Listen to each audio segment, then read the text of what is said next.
Assalamualaikum warahmatullahi wabarakatuh.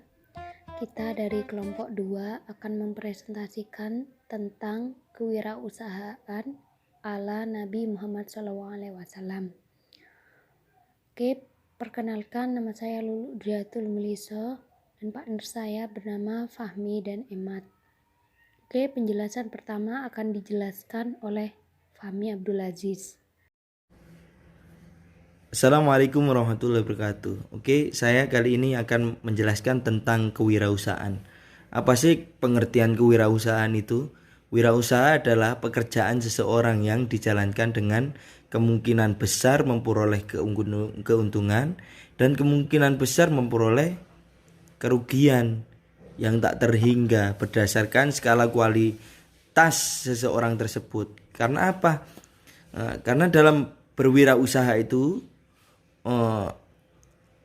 harus diperlukan pribadi-pribadi yang tangguh, pribadi yang pantang menyerah, dan percaya diri dalam melakukan usahanya, ataupun kemampuan mental yang lebih, emosionalnya yang lebih, dan kemampuan membaca peluang. Maksudnya membaca peluang itu, usaha ini ternyata ada skala besarnya menguntungkan bagi kita. Nah, ini harus pintar membaca peluang dalam berwirausaha itu. Karena apa? Jikalau kita tidak bisa membaca peluang, kita akan merasa rugi. Nah, lalu kemampuan berwirausaha itu didasari atas sebuah kepentingan membaca peluang itu. Untuk apa? Untuk pengembangan sebuah usaha. Tersedianya cukup waktu. Nah, ini harus cukup ya waktunya buat usaha. Karena kalau orang sibuk itu susah untuk berwirausaha. Tapi kebanyakan juga banyak orang yang sibuk tapi juga mempunyai wirausaha yang cukup baik. Karena apa? Mereka sudah pengalaman. Tetapi jika masih dasar untuk berwirausaha, kita harus mempunyai cukup waktu untuk berwirausaha. Lalu bisa kreativitas usaha. Seumpama kita harus membuat kreativitas dan dorongan yang kuat dalam menguasai pasar. Maksudnya dorongan yang kuat maksudnya ialah jadi harus tahu harga naik turunnya dalam berwirausaha itu. Karena apa? Jika kita tidak mengetahui naik turunnya, kita akan merugi terus, tidak membuahkan hasil ataupun keuntungan. Itulah pengertian kewirausahaan. Selanjutnya saya akan menjelaskan tentang sirah nabawiyah. Ini Rasulullah mendapatkan jiwa entrepreneur sejak beliau usia 12 tahun sebagai seorang yatim piatu yang tumbuh besar bersama pamannya. Beliau ditimpa untuk tumbuh menjadi wirausahawan yang mandiri. Beliau harus bersaing dengan pemain-pemain senior dalam perdagangan regionalnya. Di antara informasi tentang kekayaan beliau sebelum kenabian adalah jumlah mahar yang dibayarkan ketika menikahi Siti Khadijah binti Wailid. Lalu beliau menyerahkan apa saja. Lalu beliau menyerahkan 20 ekor unta muda sebagai mahar. Dengan demikian Rasulullah SAW telah memiliki kekayaan yang cukup besar ketika beliau menikahi Siti Khadijah. Bahkan Siti Khadijah pun itu juga seorang yang kaya raya. Dan Rasulullah ya berlimpah juga kayak kekayaan Rasulullah. Karena apa? Beliau sejak awal kali berdagang, beliau selalu jujur. Bahkan ketika transaksi, beliau Rasulullah SAW ini menawarkannya dengan jujur. Misal beliau ketika kulak 20.000, beliau ngomong sama pelanggannya, "Bu, ini saya belinya 20.000. Nah, enggak apa-apa, jenengan beli berapa dan kasih hasil berapa." Selalu jujur. Nah, jadi Rasulullah selalu berkata berapa yang didapatnya dan terserah pelanggannya mau berapa ngasihnya. Nah, beliau juga qanaah, menerima apa yang diberi oleh orang. Nah, ini susah sekali untuk ditiru. Bahkan ini sunnah Rasul. Nah, ketika ada berdagang itu juga jangan lupa akad transaksi. Nah, ketika ini saya jual ya, baru si pembeli mengatakan, "Oh ya, saya beli." Ya, itu juga susah. Nah, jadi sunnah Rasul tentang kewirausahaan ataupun tentang berdagang itu banyak. Nah, juga di zaman era sekarang ini ya, di era sekarang ini susah untuk berkata jujur untuk berdagang. Bahkan untung sampai banyak, sampai tidak mengenal batasan ya untung ya, pokok menguntungkan baginya, yes ya ndak masalah, yaitu tentang sirah nabawi, tentang kisah Rasulullah SAW berdagang. Syukron. Oke, nama saya Lulu Driatul Muliso. Di sini saya akan menjelaskan tentang prinsip-prinsip basic wirausaha ala Nabi Muhammad SAW. Oke, keberhasilan Nabi Muhammad SAW dalam berbisnis dilandasi oleh prinsip-prinsip yang kuat. Jika tidak, usahanya akan rapuh dan takkan bertahan lama. Rasulullah SAW tak hanya mengajarkan bagaimana melaksanakan ibadah yang baik, tapi juga mengajarkan bagaimana berbisnis yang sesuai dengan nilai-nilai Islam. Oke, adapun prinsip-prinsip wirausaha ala Nabi Muhammad SAW sebagai berikut. Yang pertama adalah memahami hukum dan ilmu bisnis. Jika kita berjualan, kita harus memahami hukum jual beli, yaitu yang terdapat pada surat Al-Baqarah ayat 275 yang artinya Allah menghalalkan jual beli dan mengharamkan riba.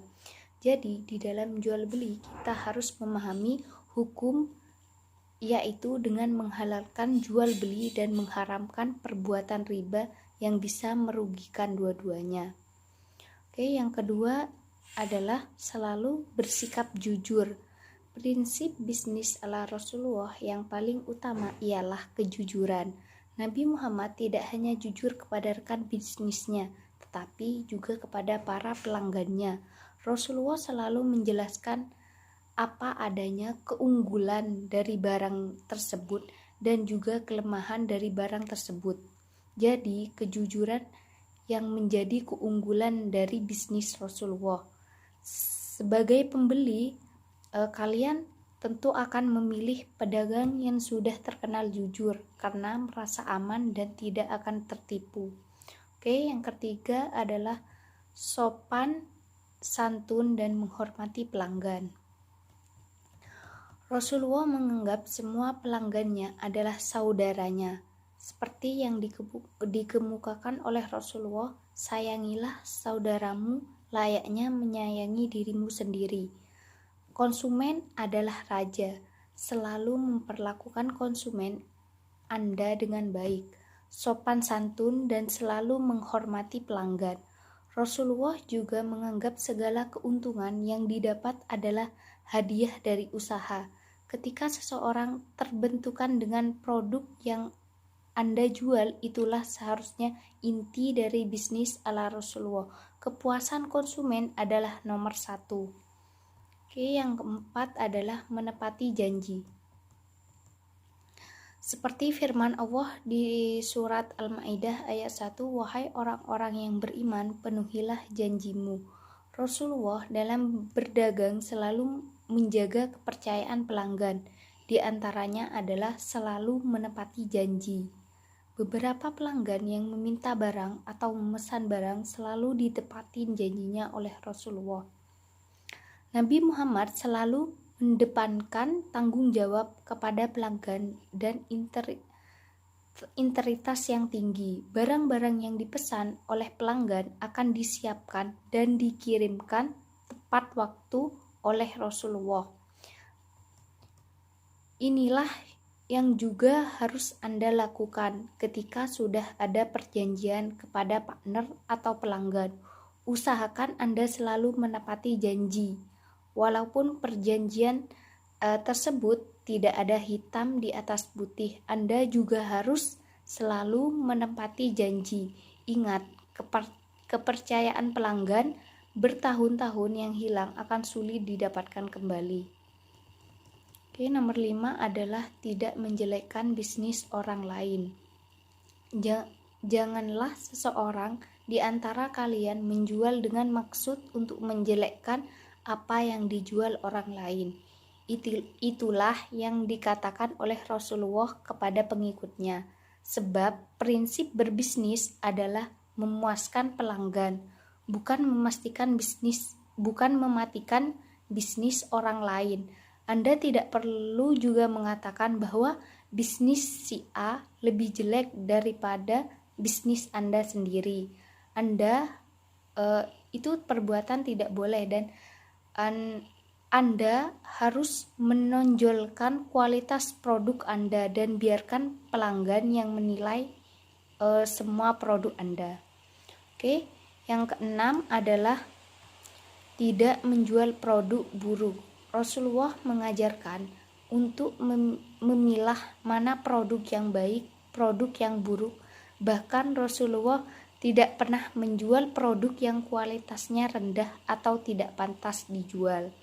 Dengan begitu, Rasulullah dapat selalu menjaga mutu barang-barang yang dijualnya. Di samping itu, Rasulullah selalu mengelompokkan harga barang sesuai dengan kualitasnya. Harga barang yang kualitasnya baik akan dihargai lebih mahal dibandingkan dengan kualitas yang biasa-biasa saja. Oke. Nomor 7 ialah tidak menimbun barang.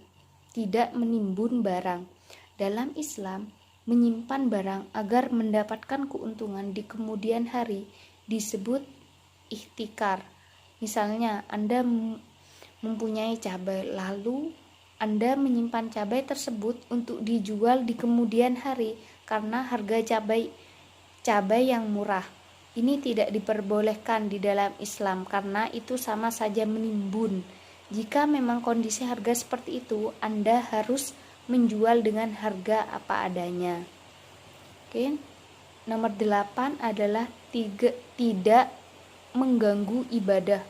Allah tidak menyukai orang yang terlalu sibuk berdagang sehingga melupakan kewajibannya, yaitu beribadah, sholat. Kebanyakan orang berdagang atau bekerja terlalu keras sehingga lupa waktu sholat dan bahkan lupa untuk membayar zakat. Usahakan Anda selalu menyempatkan waktu untuk sholat dan membayar zakat. Oke, yang ke-9 adalah membayar upah tepat waktu. Berilah upah kepada karyawan sebelum kering keringatnya. Itulah yang diucapkan Rasulullah. Sebelum kering keringatnya adalah jangan menunda-nunda gaji atau upah karyawan. Ketika Anda mempunyai karyawan, setiap tanggal 25 menggaji mereka, usahakan selalu tepat waktu. Selain itu, pembayaran upah atau gaji harus sesuai dengan kerja yang mereka lakukan. Oke, nomor 10 adalah membayar zakat dan banyak bersedekah.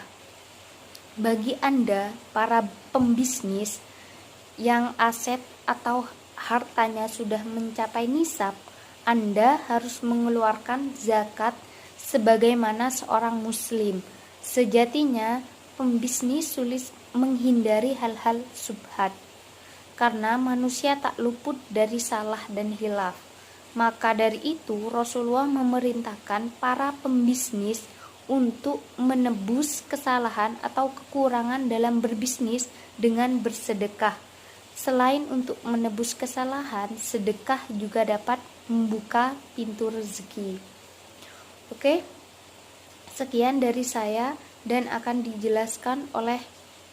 penjelasan selanjutnya akan dijelaskan oleh Emat. Oke, terima kasih. Assalamualaikum warahmatullahi wabarakatuh. Nama saya Imaduddin Samir Abu Qasim Talib, NPM number 218010073004. Bismillahirrahmanirrahim. Wirahasa sunnah Rasul Sabir. Wirahasa bukan sekadar untuk mentok kebutuhan hidup atau mendapatkan tambahan bahan hasilan, namun kejata berdakan tersebut untuk niatnya yaitu mendeladani Nabi yang dulu juga pernah berdagang. Tentu hal tersebut saja dilakukan selama tidak melanggar aturan Nabi Muhammad SAW menganjurkan berdagang kepada umat Islam. Khazanah 2015. Nabi menilai aktivitas berdagang adalah aktivitas yang punya banyak manfaat bagi banyak orang, sebab berdagang adalah salah satu aktivitas yang dapat memenuhi kebutuhan orang banyak. Kenapa sunnah Rasulullah SAW untuk anjurkan berdagang karena banyak manfaatnya. Misalnya Anda punya yang 10 juta rupiah untuk yang dimanfaatkan. Jadi apa kalau tidak ada berdagang? Berlunya kalang muda Islam untuk dimotivasi untuk jihad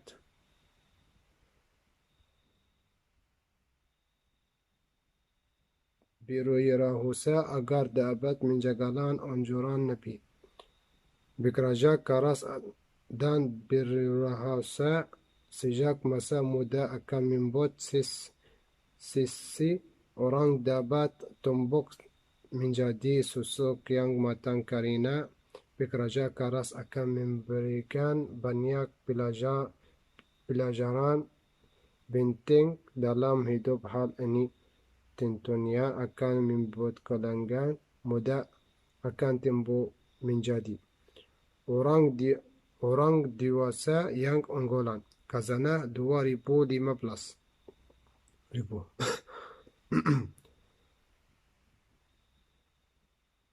Berwirausaha seperti yang tinggal Rasulullah SAW bertujuan untuk menjadikan anak muda tidak menjadi beban bagi orang tuanya atau orang lain, sebab dia berdagang ayah dapat memenuhi kebutuhan sendiri atau bahkan mampu menciptakan peluang kerja bagi orang lain. Negara-negara maju rata memiliki jumlah pengusaha di atas 20%. Bila di bawah jumlah tersebut, maka suatu negara belum dapat dikatakan sebagai negara yang mampu untuk dengan menjaga kalangan muda untuk giat bersama-sama melanggar kegiatan bersah agar dapat membuat Indonesia menjadi sebuah negara yang maju dan mapan. Khazanah 2015. Terima kasih. Oke, terima kasih telah menonton video kita. Jika ada pertanyaan, bisa di-share di WhatsApp group. dan wassalamualaikum warahmatullahi wabarakatuh.